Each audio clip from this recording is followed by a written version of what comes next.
Welcome, Pewter Report readers and listeners, to another edition, a Super Bowl-bound edition. You heard that right, a Super Bowl-bound edition of the Pewter Report podcast, energized by Celsius. I am John Ledyard, along with Scott Reynolds, and your Tampa Bay Buccaneers are going to the Super Bowl after a 31-26 victory over the Green Bay Packers.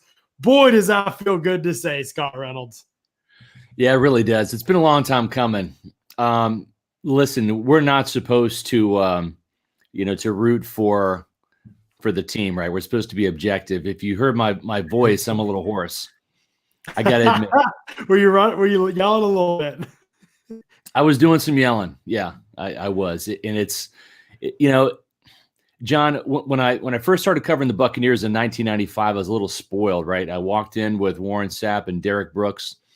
And the next year, Tony Dungy comes in after a bad year from Sam Weiss, who went 7-9, and he turned the team around, and all of a sudden, 1997, the Bucs are in the playoffs, and it's been one,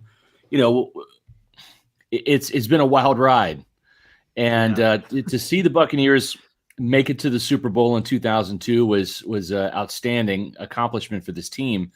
And I didn't think it would take this long to get back. And so you have to excuse my hoarseness tonight. It was pretty exciting seeing this team, and not just for the team and the coaches that have had the blood, sweat, and tears into this COVID-riddled season, going 11-5 during the regular season, but also for the fans, the long-suffering fans, the fans that we cater to, you guys out there in Pewter Nation that listen to us here on the Pewter Report podcast. This is special. This is absolutely special. It's a special season for a special fan base. And we absolutely love the interaction with you guys here on the podcast, on our message boards, on our article comments. And this is certainly a night to celebrate. The Buccaneers make history, not just because of Tom Brady and not just because of their second Super Bowl appearance, but the Buccaneers become the first team to host the Super Bowl. So a truly special night, John. Buccaneers beat the Packers up in Green Bay, 31-26. And as you know, this Pewter Report podcast is presented by our great friends at Celsius. So, John, let's go.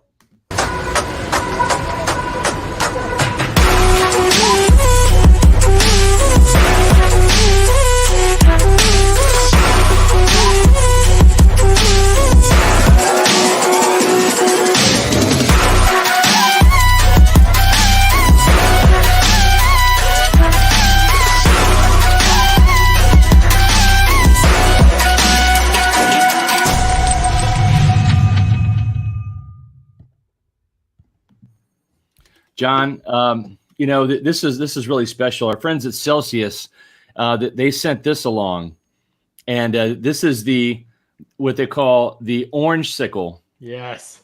Version of Celsius Heat.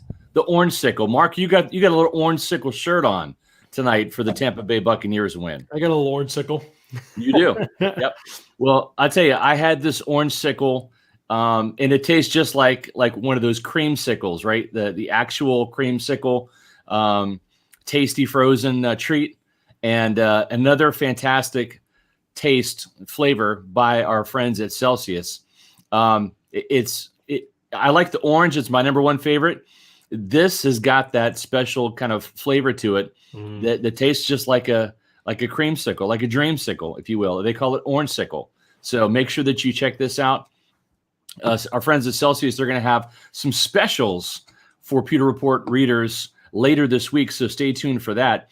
In the meantime, you can go to Celsius.com, and you may have watched the fight last night. Dustin Poirier knocked out Conor McGregor in the second round of the MMA UFC fight, and he is he drank his Celsius, Scott. That's why. He's a Celsius athlete. That's why. So it was tremendous. But this Celsius Heat, it's got the ingredients, key vitamins, 2,000 milligrams of L-citrulline, 300 milligrams of caffeine. It's a performance energy drink designed to increase thermogenesis and give you that boost of energy. You can find out more at Celsius.com or click on those banners at PeterReport.com and order Celsius when you go to Amazon. Yeah. This is pretty funny. I didn't know this. Alex Abbott says, y'all joke about players. Here it is. Y'all joke about players being juiced up on Celsius. I seen Scotty Miller post like 3 cases delivered to his house the other day.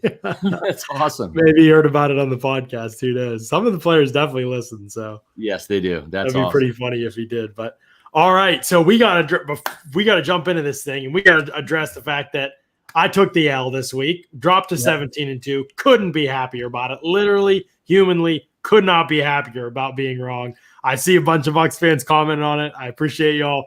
I had to keep it under it. I really didn't think it was going to happen. Really thought Green Bay was going to win. It was a better team. They proved me wrong, made me eat it. I could not be happier about it. Especially pumped for all of you because I know there are many long-suffering Bucs fans in this chat. And what a way to do it, man. I mean, it was another weird game, which, we kind of expected in some ways. It was if the Bucs were going to win at least. But in the first half, it looked like, man, Brady's going to just light it up all game long, Yep. But then that offense, that Bucs offense, man, they just can't. 4 quarters, they just never look the same. It is just all over the place for 4 quarters. But the Bucs defense, I mean, I can't say enough about it. It's one thing against the Saints with Drew Brees in his current state, but against the Packers to rise up the way that they did in this game, I mean, 26 points, but could have been so much worse and so many other opportunities for the Packers down in the red zone. I can't say enough positive things about this defense. Todd Bowles, I mean, wasn't that long ago. We were literally a couple weeks ago, we were like, man, I don't know if he can. I mean, Taylor Heineke, took him to the ropes, and now he's out here stopping Aaron Rodgers. John, Mark, it's official. The Buccaneers will have a rematch against the Kansas City Chiefs. That game was played in Tampa at Raymond James Stadium in Week 12. The Chiefs raced out to a 17-0 lead. The Bucs rallied but came up short, and they lost 27-24. So we will see for the 5th time Patrick Mahomes go up against Tom Brady. Mm-hmm. Second time as a Buccaneer. They had 3 previous meetings when Brady was a New England Patriot. And the record right now is tied at 2-2 to be determined. The winner in just 2 weeks at Raymond James Stadium in Super Bowl 55. Yeah, Bucs. Maybe forever. We don't know if they'll meet again. Who knows? I mean, this could be it for their. They'll meet again in the Super Bowl next year. The next year again. Yeah.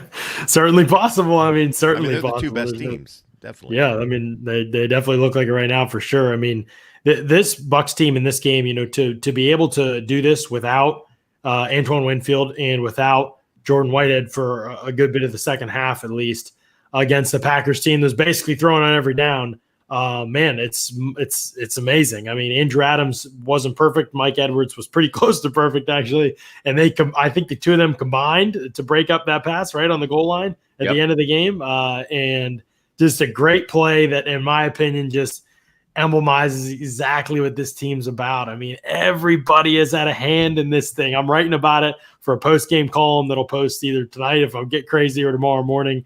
Right. But it is just amazing how there is this narrative that Brady's kind of come here and turned this around, and certainly he deserves the most credit. There's no question there. At the same time, it's just part of the credit. It might be the biggest part. Everybody has contributed to this depth all up and down. Shaq Barrett, after a season where where is this guy half the time, comes alive, 3 sacks. Jason Pierre-Paul, we were talking before the game. We're like, man, if he doesn't do something today, and then he shows up huge. And it just felt like it's been that way all season, guys. When in the game against the Saints with Mike Evans not being able to get open and Chris Godwin dropping passes and dropping a touchdown, and Gronk and Brady just barely missing on a couple. Tyler Johnson and Scotty Miller show up. And I mean, it's been that Aaron Stinney stepping in for Alex Kappa and hanging in there, it's been that kind of a season. The depth of this team was a question mark going into the year. And it's amazing that those guys have had a huge hand in getting the Bucs to this point into the Super Bowl. Yep. No doubt about it. Every week in the playoffs, somebody else is stepping up, a different unit. And today it was, as John V is saying here now on the chat, the pass rush. I mean, where has Shaquille Barrett and JPP been the last 4 weeks, the last month? They've been literally MIA, and both of them came out and had their best games of the year. I mean, that was Shaq Barrett circa 2019 today with 3 sacks. He had 2 games last year where he had 3 sacks in the game. Mm-hmm. So him coming up big like that in JPP, and at times it was both of them. Somebody in the chat earlier also said Vita Vea, that pass rush up the middle.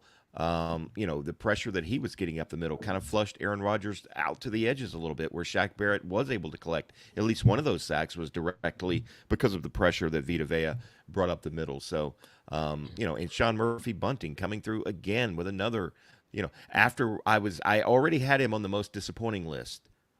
After that 3rd and 15 conversion he allowed, I mean, that was high school bad. I mean, you could not have played it any worse. I mean, a high school kid could not have played it any worse. And but then he comes up with the huge interception and another pass breakup later in the game. Ended up with 5 tackles in the game, I believe, maybe 6. He was just really clutch in this game as well, too. So, every week somebody else is coming up, and it wasn't Tom Brady today, as well as Tom Brady's done this season. Those 3 interceptions could have really, really hurt this football team, but the defense was able to answer. There were 2 drives in the fourth quarter after picks that the Buccaneers defense shut the offense down for the Packers, and to me, that was really the turning point in the game, them being able to, stem the momentum, to stop the momentum from those turnovers. Yep. Mm-hmm. Yeah, I mean, that was, to me, that was where I felt like this game's going to completely turn, and then the defense rose up, and all of a sudden it was, the Shaq sacks and SMB breaking up a pass on 3rd down, and that to me was, I mean, that could be this moment of the season, especially if they go on to win the Super Bowl. I mean, those moments after those interceptions with a team that has not turned the ball over very much this season, has not really struggled to overcome turnover, a defense that hasn't been put in those situations very often against the MVP after just giving up a touchdown off a turnover, to be able to rise up twice like that. Really, really impressive stuff by that group. They have played through a lot this season. Some good points and some good super chats here. Robert Farmer says Vita Vea penetration and pressure up the middle really helped JPP and Shaq get clear paths to Rodgers. Man, Vita Vea was a beast today, wasn't he, Scott? He came out there and played more than the snaps that we anticipated, I'm sure. But man, he made a dent in that Packers O-line. It was interesting because they used Vita Vea on pass rush downs more so than in obvious run stuffing situations. I thought it really paid dividends because he got that initial push up the middle that didn't allow Aaron Rodgers to step up in the pocket. That kept him back in a depth where Jason Pierre-Paul from one side and Shaq Barrett from the other could really wreak some havoc. And I thought that was key in helping both Shaq at 3 sacks, JPP finished with 2.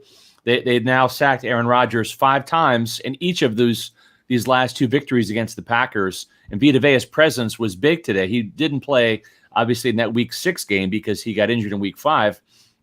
But now you're going to have Vita Vea with the game under his belt, coming back from that ankle injury, and in 2 weeks to prepare for the Chiefs. So, they didn't have Vita Vea the first go-around in Kansas City or against Kansas City in Week 12.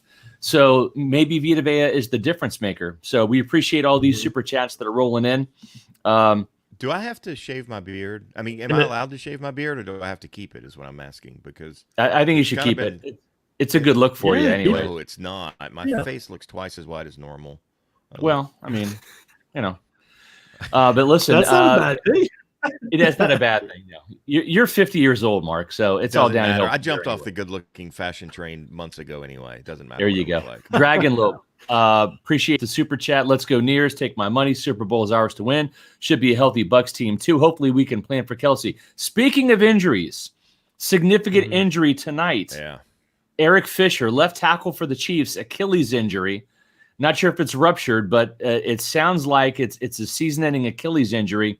We saw what Jason Pierre-Paul did against Billy Turner, getting a pair of sacks against the backup left tackle for Green Bay with David Bakhtiari out. We'll see if he can exploit that matchup against the reserve left tackle for Kansas City. I'm guessing Fisher won't be able to make it.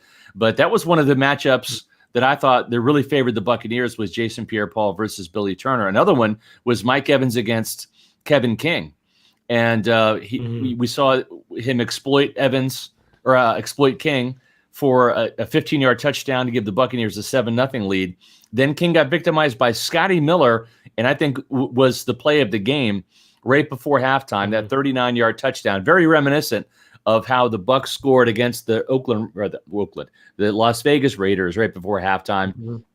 That touchdown really proved to be a pivotal play for the Buccaneers because they only won by 5 points. So getting that touchdown was key. Yeah, and there was key moments wrapped around that touchdown too. People remember the touchdown, but Jason Pierre-Paul getting the sack on Aaron Rodgers on that first down on the Packers drive before that. Then Bruce Arians using a timeout with like 34 seconds left in the half when almost everybody in the league would have just, after they got that sack, okay, 2nd and 18, everybody's going to let the clock run. We're going to go to the break. They thwarted the Packers drive. Packers are going to be content to run on 2nd down punt. So he calls timeout in that situation to get the ball back, gets the ball back. I mean, the Packers weren't that far away, to get the ball back in that situation. Then they get it back. They stay aggressive on 4th down with 13 seconds left, which they should. Absolutely. You go for that, and you trust your defense can ward off one play to get in field goal range. You got to take that. So, yes, did the right thing, converted the 4th down. Maybe the play calling to get there wasn't great, but converted the 4th down. And then the deep shot in that situation, when I think that was the right call, they couldn't do. I mean, you could have run a quick hitter maybe to try and get out of bounds, but the Packers are going to be ready for something quick like that. And so take the shot and see what you can do. That play to Scotty Miller's worked all season for them, to be honest. And, that was just it. It was a very, very well coached. I didn't think the whole game was very well coached offensively, but it was a very well coached sequence of the game. And I thought it was, like you said, pivotal in the result. And speaking of receivers, Chris Godwin, 5 catches, 110 yards, a huge 52-yard touchdown. No, I'm sorry, not a touchdown, 52-yard catch that helped put points on the board for the Buccaneers. Jonathan Stone with a $10 super chat. Thank you, Jonathan. Brady was a man of his word to Godwin. Godwin stated the only thing he got from Brady for his number 12 jersey was a promise to get Godwin to a Super Bowl, and the GOAT delivered. Pretty awesome. Yeah, we're killing it right now. Are getting Winfield and Brown back for the Super Bowl? I would suspect yes. I think Antonio Brown and Antoine Winfield Jr. with 2 weeks to go for the Super Bowl, I think that is going to be enough time to get those guys back. Mark, it's a big difference. The last time the Bucs were in the Super Bowl, 2002, there was no bye week before the game. It was right to the Super Bowl from the NFC Championship game. I think this extra time gives Brown and Winfield and even Jordan Whitehead, who had a shoulder injury, gives them time to recover, right? And also, get Vita Vea a little bit in better shape. He's going to be able to play more than, and I don't know how many snaps that he had today. Probably more than we probably expected, but we'll see the snap counts tomorrow. But yeah, getting all of those guys back healthy again is going to be huge because you're going to need everybody on that defense to be ready to go to take on the Chiefs. I mean, they're just explosive. Watching them this evening. And really watching them all year, the last couple years, they're just absolutely loaded, with talent everywhere. So having everybody healthy in the secondary, but having Winfield back will be huge. But hey, you know what? Hats off to a guy like Andrew Adams for stepping in and playing as well as he did. And Jordan Whitehead, until that injury, was playing great. 2 forced fumbles in that game as well. So just to see those guys. Mike Edwards came in. He didn't make any major plays, but you know what? He didn't give up anything major as well. He was steady back there as well. So, hey, speaking of steady, Devin White, 15 tackles and a fumble recovery. 15 tackles. You know what's crazy, Scott? I wrote that it wasn't as an electric of a game as he had against New Orleans, meaning, he didn't jump off the screen the way that he did against New Orleans. But that doesn't mean that he wasn't just as effective and his contributions weren't as important because, again, 15 tackles, he was steady, and he was where he was supposed to be for the most part. And, again, they slowed down the Packers' running game for the most part, which was something that he was a big part of as well. And just his attitude out there on the field and being a leader that he is was huge for this defense. Raymond P. says, if I buy John Ledyard a playoff Lenny T-shirt, will he wear it next week on the podcast? Yes, I'll wear it all the time. Are you kidding me? I would what shirt are you wearing now? Shirt. You got an orange shirt on. What are you wearing now, John?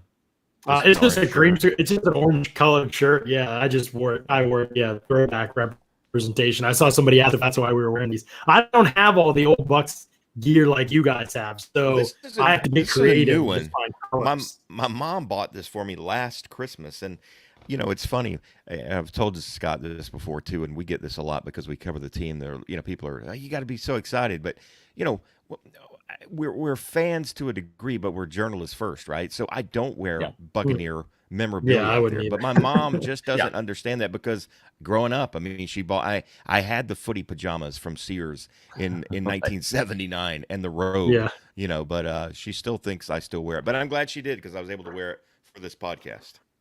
Right. Yeah. No, I agree for sure. Here's the thing too, right? I've got my new pewterreport.com polo on for the broadcast tonight. I actually wore for the game my old pewterreport.com t-shirt with the throwback logo, the logo that we actually debuted in 2002.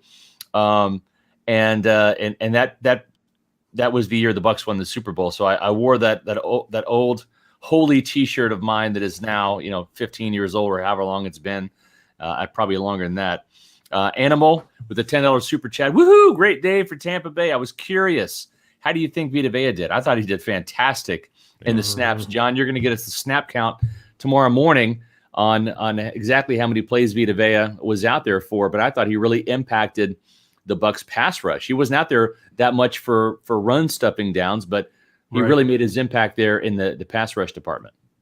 Yeah, for sure. And that was the key to the game. We said it before. We said you have no chance unless you pressure Rodgers. If you pressure him, then you have a chance, and they took that chance and they ran with it. And that's all they needed today. I mean, they were good enough in all other areas to get the job done. What's crazy to me is that I don't even think we've seen the Bucs play their complete game yet. I mean, that first half was great, but then the second half, offense struggles for a long time. I mean, obviously they did enough to finish it. But I still wondered, man, if this team could put it together for 4 quarters on both sides of the ball. I mean, defensively, I felt like they kind of did. That was about as good as you're going to hope to do against Rodgers and LaFleur. I really think realistically for 4 quarters, that's about that's about peak performance. What you could, especially with both safeties out. I mean, you kidding me? Right. I was fine with that. They're going to need to play that complete game to beat the Chiefs. I mean, I know that it was a close game earlier in the season, but I don't know that it was as close as the score indicated it to be. I mean, so they're going to need to be that thing. Let me ask you this though. I was wondering about this, and Tom Brady told, I don't remember, Strahan or a couple of the people that did interviews with this week, that winning a championship game, a conference championship game, is harder than winning the Super Bowl because you have familiarity with the teams. Usually you've faced them before. It's a long season, and it's more difficult to win a championship game than a Super Bowl. Are Buccaneer fans, are they happy? Are they just happy enough that they made it? I mean, I felt like when the Buccaneers beat the Eagles in 2002, I was just happy they were going to the Super Bowl. I wasn't. I didn't care what happened in the Super Bowl. I just curious. Well, I mean, I cared, but I mean, literally, my buddy, and he'll remember this, Spencer Robinson. We sold our soul to the devil that year. We said, if the Bucs just win the Super Bowl, or get to the Super Bowl, not win, get to the Super Bowl. We don't care if they ever win another football game. Well, we jinxed them for a long time, for about 18 years after that. But thank goodness the good Lord lets us off the hook on some of those deals sometimes. But I'm just curious if this is the pinnacle, or if how much more excited people are going to be if they actually can go and beat the Chiefs, which I think they can. Oh, I think they can. It's going to take a great game, and they have to be ready. Chiefs are going to blitz, and you have to have hots. You cannot be trying to throw deep, and they are still doing it, and it drives me crazy. And we'll have so much time to talk about this game. I don't want to go too much into it because we have so 2 weeks to talk about this game. But yeah, finding answers to pressure is going to be the key to the whole game. The Chiefs will look at them, Josh Allen tonight. They just blitz. They're not going to let a quarterback sit back there and pick them apart. They're just not. Spags is going to have all kinds of pressures ready for that game. Yeah, and you're right, John. We're going to get into we have 2 weeks to talk about Bucs Chiefs. We're going to focus on Bucs Packers, but you're right. It is going to come down to that. The last time these two teams met, obviously the Chiefs raced out to a 17-0 lead. Tyreek Hill, 203 yards in the first quarter alone, a pair of touchdowns, but really the tail of the tape in this game was third downs. The Chiefs converted 50% on third downs. The Bucs converted 33% on third down, and that was the key. Really, is just not getting the conversions on third down. And I think that if the Bucs were able to stop Kansas City and get the ball back from Mahomes, or for Brady, getting it away from Mahomes, would have been interesting to see if they could have tied the game or won it. But I like the adjustments that Todd Bowles made after the first quarter. Let's see if he starts the game doubling Tyreek Hill. That would probably be a wise decision. Have to. Yeah, Trustin Vorbeck with the super chat. Go Bucs. Can't believe we're here. Where's the soul patch, Scott? Well, News Channel 8 nixed the soul patch idea for right now. The soul patch might appear in the offseason. Also, Mrs. Reynolds nixed the soul patch idea too. I want to stay married. So I'm just keeping it real. Super chats. You said we got $100 super chat. She said, I don't give a. He said that thing is not happening. Yeah. Jonathan says, Mark and Scott, you all deserve this too. Spent a lot of years covering bad Bucs football. John, way to show up at the right time. R.I.P. Trevor. So thank you for the super chat. That was tremendous. Yes. It is incredible that we're at this point, right? Like, I mean, do you guys? I mean, after the loss to the Chiefs, Tony Romo called this. He said, I think this could very well be the Super Bowl, Bucs Chiefs, and we could see these teams meeting again. And I remember we got on this podcast, and I felt like I was the one believing more than anybody at that point in the year. I was like, man, they're not as far off as people think, but I still thought that was crazy. I was like, they're not ready for that. They're not going to be ready for that in year one. And if they haven't found a way to do it. John and Mark, the last time the Buccaneers lost was to Kansas City. They've rattled off 7 straight wins now since the bye week. And guess what? The magic number is 30. When the Buccaneers score 30 points or more this year, they're undefeated. They've scored 31 points. Last week they scored 30. The week before that they scored 31. So 3 postseason 30-plus point performances for this team. That's the magic number. Kansas City's going to put 27 up on this defense, I think. Right? Yeah. They did that before. But if this team can get to 30, it wins. The Bucs win the Super Bowl. That's the magic number. Get to 30 points, and I think they win this game. Scott, you might need 40 against the Chiefs. We'll see. We'll see. How do they determine who's the home team in the Super Bowl? I mean, it switches. It switches every year, and this is the NFC's year. So Bucs so the Bucs will get to use their actual locker room. I was thinking, how crappy would that be if they have to go to that old visitor locker room, which used to be their home locker room until they built that really nice one. So, and the big question now is they going to be able to fire the cannons? I wonder about that. Probably not. That would be interesting. Yeah, and you have to think that. Well, here's the thing: do the Buccaneers they stick with white and mix it up? Because last time they played the Chiefs, they were in red jerseys with pewter pants. Didn't work out for them. But the last time the Bucs were in the Super Bowl, they wore red jerseys with pewter pants, and it worked out very well for them. So it'll be interesting to see what color combination Tampa Bay comes out with. Just don't wear the all pewter. That's my least. I don't think they're going to. I'm not sure if they're going to wear white or I love red. that one, but I don't think they're going to wear it.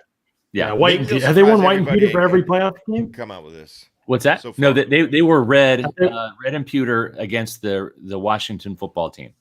Oh, that's right. Yeah, that's right. Okay.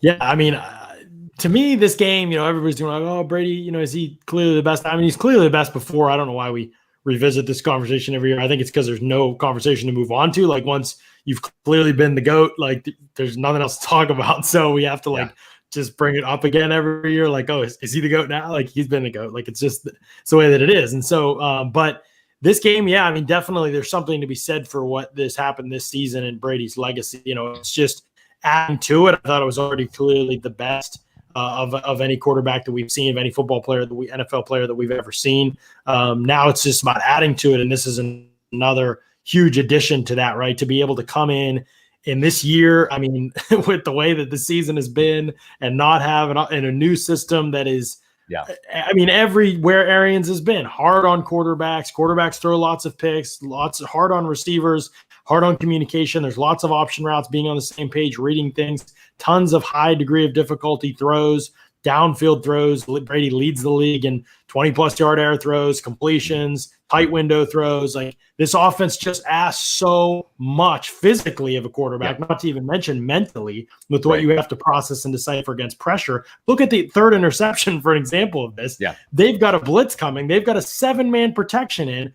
Fournette doesn't get over. He's got to get over immediately and pick that up. He doesn't get over and protect that. There's no hot in the offense. It is literally just those guys are all running verticals. You got to throw one up. I mean, that is Aaron's offense. Like, it's just not. That's why we get super frustrated with these lulls. And that interception, that second interception by Alexander, where he picked off the pass intended for Mike Evans on that play, reminded me a lot of the interception that Brady threw against Kansas City when he was going to Scotty Miller. So that's something that they gotta rearrange that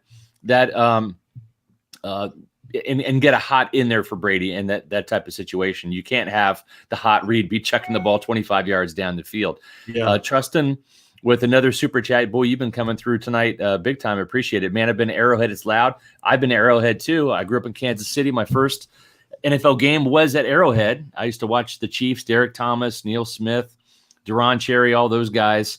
Back in the day. I don't have any allegiances to the Chiefs now. Hank Stram. No, not Lynn that Dawson. Old. No, no, not that old. But I did see Steve DeBerg the ball down the field when he was the quarterback for the Chiefs back then. So Steve DeBerg, I remember seeing the former Buccaneer when he was there. He says now they have to come here, and I'm so pumped for them to be here in Tampa. Hope we have the color rush. Probably not going to have the color rush, but what I think they're going to go red and pewter, just like 2002, says Bob Stanley. I agree. Guys, I just want to chime in real quick. My mom has got to be so ecstatic tonight being a Bucs fan. I was thinking of that. Watching this. And the funniest thing is she was born in Washington, D.C. Her first team was the Washington Redskins, right? And the Bucs vanquished the Redskins in the first round of the playoffs. My mom, though, is one of these fans. Just like the late, great Steve Dumick said, when you move to Tampa, you got to cut your allegiances, and you got to become a Buccaneer fan or a Lightning fan or a Rays fan, right? Yeah, John. John. So my mom, I feel like it's happening. My mom, when she moved to Kansas City with my stepfather and myself, she became a Chiefs fan. And then in 1996, the year after I moved down to Tampa to cover the Buccaneers, Mom and my stepdad, Jim, moved to Lakeland and became Buccaneer fans. So, boy, what a treat for her to see the Bucs go against the Chiefs in this rematch from Week 12. So very special. I'm very excited. I was definitely thinking about your mom today. I was also thinking about the longtime Buccaneer employee, Jill Hobbs, the longest tenured Buccaneer employee who passed 43 years working for the Buccaneer organization. Yeah. And just a beloved member of that organization. For her to pass away Friday, I don't still really know what happened, if it was sudden or what, but certainly caught everybody off guard as far as we in the media knew. So rest in peace and prayers out to her family, of course. But definitely your mom, and Jason Light's dad. Ron Light, best seats in the house tonight. That's for sure. Yeah, that's right. No doubt about it.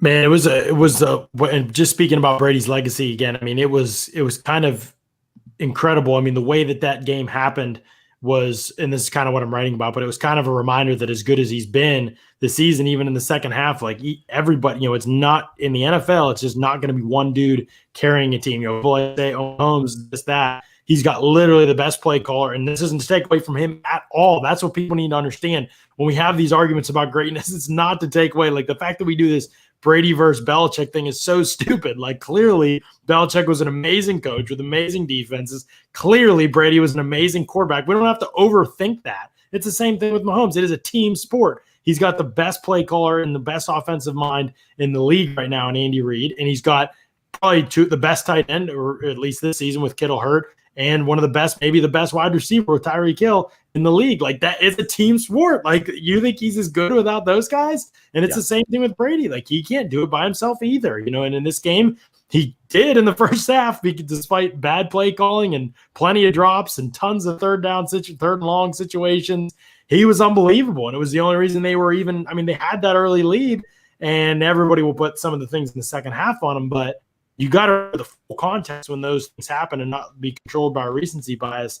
This is a team that an offense that has asked a lot of him. He's consistently delivered this season in those situations. And then in the second half, when the offense was struggling to do that, the defense rose up and had huge stops and had huge plays in the red zone. I mean, that's not something that anybody's done this season against the Packers. It's just amazing that they were able to have success in that area of the field. No doubt about it. We got some more super chats rolling in. Hezo 813. If the Bucs win the Super Bowl, will that win top Super Bowl 37 victory is the greatest in franchise history, seeing as how we would have knocked off the defending Super Bowl champs? Mark Cook, what do you think about that? I do. Well, I don't think it can overtake that just because that was the very first one. Yeah. But really, I think it might be. I think they're going to be bigger underdogs in this game, certainly, because we remember that John Gruden had came over from the Raiders. The Raiders were running essentially the same playbook John Gruden left the year before with. I think most people kind of, I don't know most people, but a lot of people expected the Buccaneers to be able to beat the Raiders. This isn't like Bruce Arians was coaching Kansas City last year. You know what I mean? That would be a similar situation. So, yeah, I think this would be, as far as the magnitude of the game goes and the magnitude of the victory, if they were able to beat the Chiefs with a brand new quarterback, without all the things that went on this season, I think it would overtake that 37, Super Bowl 37. Zydrate 813, thanks for that super chat.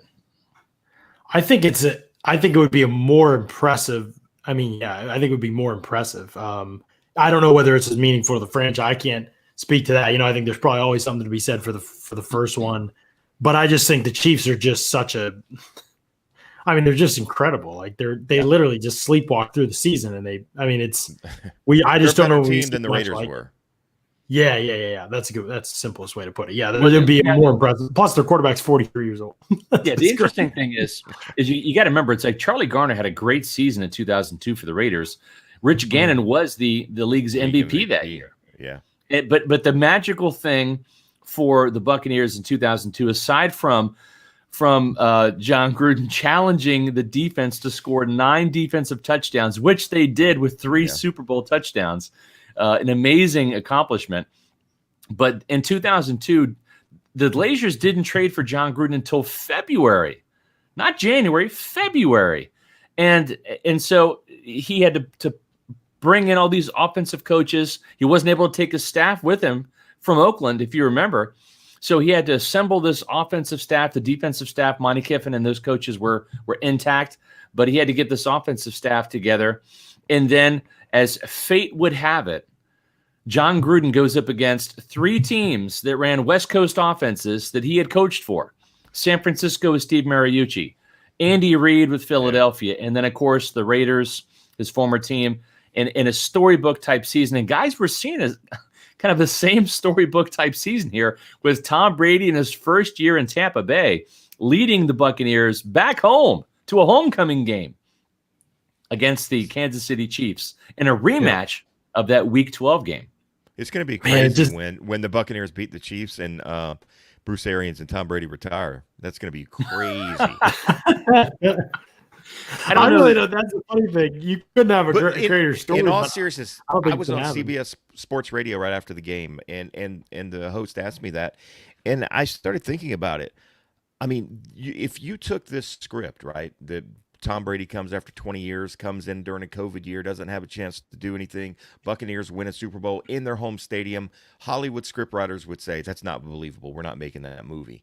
And yet here's the possibility of it. There's not going to be, if they beat the Chiefs, there's not going to be a better storybook ending that Tom Brady or Bruce Arians could have for that matter. But I also told the host I think both of them are back next year.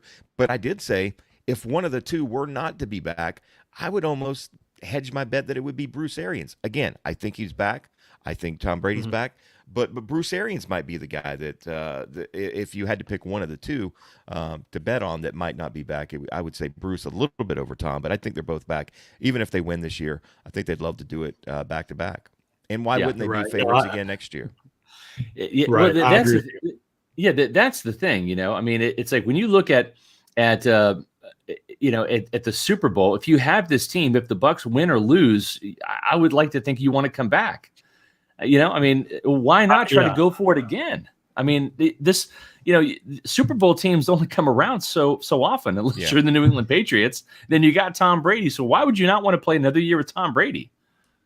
Right. Yeah. I mean, I think there's no question. Yeah, I agree with you though, Mark, that if one of the two of them were not to come back, it's more likely to be Arians and Brady. I think Brady's And definitely back. I think that's because Tom Brady just loves to play football, right? He's not ready to retire. I'm not saying Bruce Arians is ready to retire, but Bruce Arians could go live at the lake, drive his boat around, listen to his Blake Shelton CDs, drink his Crown, and live out the last 10 years of his life. Tom Brady, this is all he knows is football. I'm sure he loves Giselle and his kids and his house in the water and his boat, but football is his life, man, and so I don't suspect he would be the one definitely coming back. But I say he's had so much fun this year, Mark, throwing to all these weapons in a quarterback-friendly system. You know, I mean, it's like I don't think there's a reason for him to want to retire. And John said something earlier about what Tom Brady's been able to do this year with the lack of this and how tough it is in Bruce Arians' first year in the offense, how quarterbacks tend to struggle. That means hypothetically, or based on what John's saying, Tom Brady's going to be better in 2021.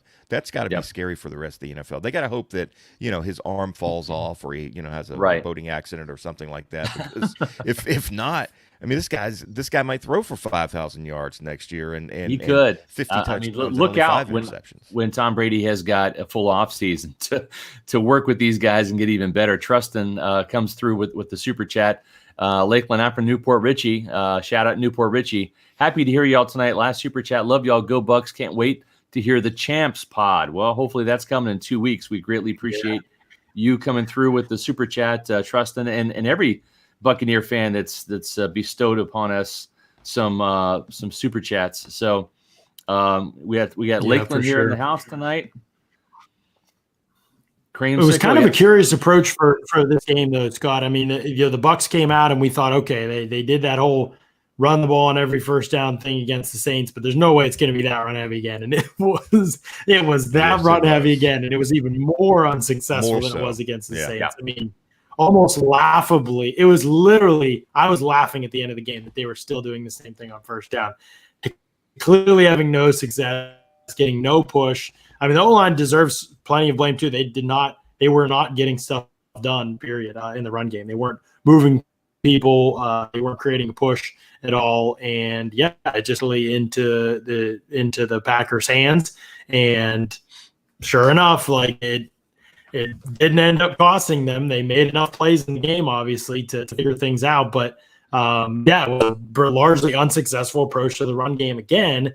Between Fournette and Jones, I think it was 22 carries for 71 yards, and that counts the 20-yard touchdown run that Leonard Fournette had, which he basically created on his own. And so, despite all that, they obviously get the victory. They get the 31 points. Running the football has been an adventure for this team right now. Yeah, and I think too, John. In terms of this, obviously got done. In terms of the Saints game, John, you're breaking up there a little bit. But listen, Leonard Fournette had a tremendous run. I mean, it was a tough sledding for the Buccaneers running the ball. He finished with 55 yards and 12 carries, but 20 of those came on a big time touchdown run, Mark, where he was hell of a run. Yeah, he was kind of playing PlayStation there, right? He hit the triangle button to jump up and hurdle a defender, and then hit the spin button, the circle button. It looked like it was going to be the worst run of his career because he ran into, I don't know if it was Jensen, somebody, and he kind of shoved and bounced off him, and I thought this is a 2-yard loss for sure. But he bounced it outside. Like you said, he hit the triangle button. I don't remember which one does the spin. But anyway, and got into the end zone. That was huge. Tristan Wirfs down the field pushing piles, man. It was good to see. And but I would have liked to have seen Ronald Jones run the ball a little bit better. I don't know why the Buccaneers weren't able to run the ball better, because the Packers weren't great against the run. But whatever, man, it worked. They ended up winning the football game. How crazy is this? I was thinking did the Rams not get a sack against Aaron Rodgers last week, and the Buccaneers end up with 5? I can't remember. That's just mind-boggling to me that defensive front for the Rams. They definitely didn't get home the way the Buccaneers did, even if they did get a couple sacks last week. But I don't think they did. So Buccaneer Bruce, representing Overland Park, my old hometown back in suburb of Kansas City, says the Super Bowl is on my 49th birthday. It's going to be a long 2 weeks here in Overland Park. Overland Park is it's in the heart of Chiefs Kingdom, Chiefs territory. So stay true, stay proud, Buccaneer Bruce. Hang in there. Greatly appreciate the super chat tonight. Guys, I tell you what, we've got a lot to talk about between now and the Super Bowl when it comes to Bucs versus Chiefs. This is going to be a rematch of Week 12. Brady and Mahomes meet for the 5th time. We've got a couple stories about the rematch and the Brady Mahomes series. So check those out on PeterReport.com along with our Bucs Packers post-game coverage. We'll be continuing on through the night. Have the 2-point conversion tomorrow along with snap counts, the Bucs Monday mailbag, the Super Bowl edition, Mark, first time ever, Super Bowl edition of the Bucs Monday mailbag on PeterReport.com. So lots of great coverage coming up. But you know what it's time for, guys? I think it's time for some game balls. Let's dish out some game balls. Let's do it, yeah. But you know what, John? Before we do that, you know what we got to do? Well, we got to talk about our friends over at Manscaped. That's right. All right, so are you ready for some football? The biggest game of the year is upon us on February 7th in Tampa, and it's time to get your balls feeling super. Our partners at Manscaped are here to tell you that already over 2 million men trust Manscaped products for their below-the-waist grooming needs. So listen, here's what you need to know about Manscaped. They got the best tools to help reduce nicks and cuts before the best game, and choose the Manscaped Perfect Package 3.0. This Perfect Package 3.0 comes with the Lawnmower 3.0. Oh, yes. Which is this guy right here. All right. Lawnmower. The Lawnmower 3.0, it's simply the best hygiene tool in the modern man, for the modern man. And the best part about it is it comes with this awesome light right here so you see what you're doing. That's very important. Because of the ceramic blade and skin-safe technology, your snags will be reduced. That's very important. And don't settle for the unnecessary roughness below the waist. It's also waterproof. It's got a 90-minute battery, so you can recharge this thing, take it in the shower with you to do the dirty work. And believe me when I tell you, this is the Super Bowl champion of ball trimmers. Now, the Perfect Package 3.0 also comes with the Crop Preserver right here and the Crop Reviver right here. Now, the Crop Preserver is anti-chafing ball deodorant to keep your nuts in the game for all 4 quarters. The Crop Reviver is the spray-on toner for your balls. It's made with soothing aloe and witch hazel extracts that's going to give your balls a nice boost in clutch time. Manscaped even threw in this right here. This is what they call the Shed. It's a travel bag. It's high quality. It's designed to keep all your goodies, whether it is the Lawnmower 3.0, the Crop Preserver, and the Crop Reviver, all in one neat little place. And the best part about this is they're going to throw in some boxer briefs that are the softest boxer briefs I've ever tried on. Truth. And what that's going to do is that's going to bring your boxer game to the next level. So complete your top-to-bottom grooming game with the new Refined Cologne, signature scent by Manscaped. Mrs. Reynolds loves this. I got this last week. So does Mrs. Ledger. Yeah, we talked about it. This is a fantastic smelling fragrance. Yeah, and it's the same signature scent that's in all of the Manscaped formulas. So this cologne is a perfect complement to the collection. It's that signature scent from Manscaped. It's called Refined. It's a whole new game for your balls when it comes to the big game. So get 20% off, free shipping. Use the promo code PEWTER when you go to manscaped.com. That's 20% off, free shipping. Use the promo code PEWTER when you go to Manscaped. So you want your balls to be super? Well, they're going to do that. They're going to be super with Manscaped. And I'm also going to tell you about the Weed Whacker too. This is a tremendous product for ear and nose hair. So whether it's the Weed Whacker, whether it is the Lawnmower 3.0 or the new Refined Cologne from Manscaped, you can order any of these great products at manscaped.com and use the promo code PEWTER for 20% off free shipping. And yes, we are continuing. We're backed by popular demand. Get a free PeterReport.com t-shirt available in white, gray, and black. All you have to do is order from Manscaped. Email me your receipt. Your proof of purchase is not going to have any of your financial information on it. email it to me at sr@pewterreport.com, and I will send you a shirt for free. Just all I need to know is what color and size, and we'll ship that off to you. So it's a great way to, if you're looking for a great Valentine's Day gift, right? If the wife or the girlfriend says, what do you want for Valentine's Day, honey? Manscaped. It's the way to go. Yeah, do it. All right, game balls. Here we go. Game balls for the NFC Championship game to get to the Super Bowl victory. No big deal here. No pressure in picking these to make sure that they make sense. Mark Cook, do you want to go first? Yes, I'm going to go first. Why are we hearing echoes everywhere?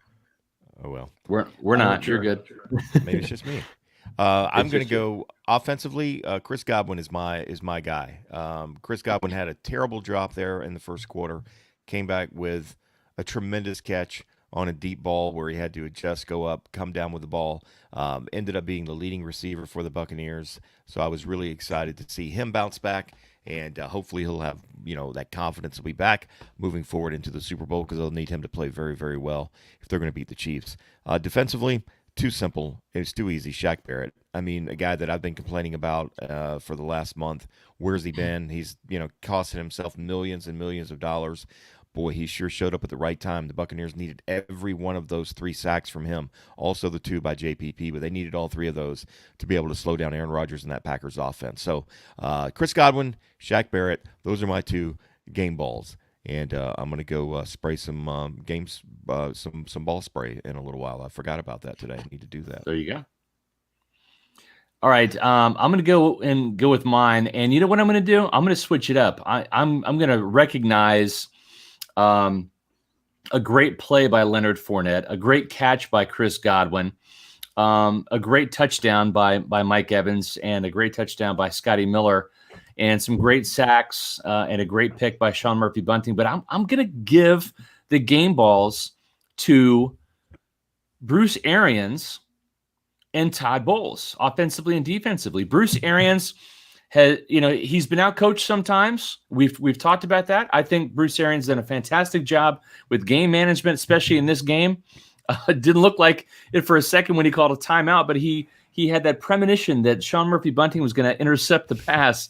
And then instead of going for the punt on 4th and 4, he sent Brady back out there, a little 6-yard pass to Leonard Fournette, converted the 4th down into a first down, and then they had the guts to go for it. And I thought that was the difference in the game. Getting that touchdown on the board right before halftime really gave the Bucs a boost of momentum. So Bruce Arians with an outstanding job with game management. Byron Leftwich, great play calling, I thought, the entire game. And then defensively, Todd Bowles was aggressive the whole time with man coverage. Yeah, it cost him a little bit, and Carlton Davis gave up a touchdown pass, a 50-yarder to Marquez Valdez-Scantling. At the same time, though, they got 5 sacks from the Bucs defense and a very timely interception by Sean Murphy-Bunting, who, by the way, 3 interceptions in 3 playoff games. So I thought outstanding coaching all the way around. And yes, can't forget Ryan Succop's field goal, which was crucial. Mm-hmm. Yeah. Okay, you guys picked all good ones for us. This is tough if I'm trying to do something different.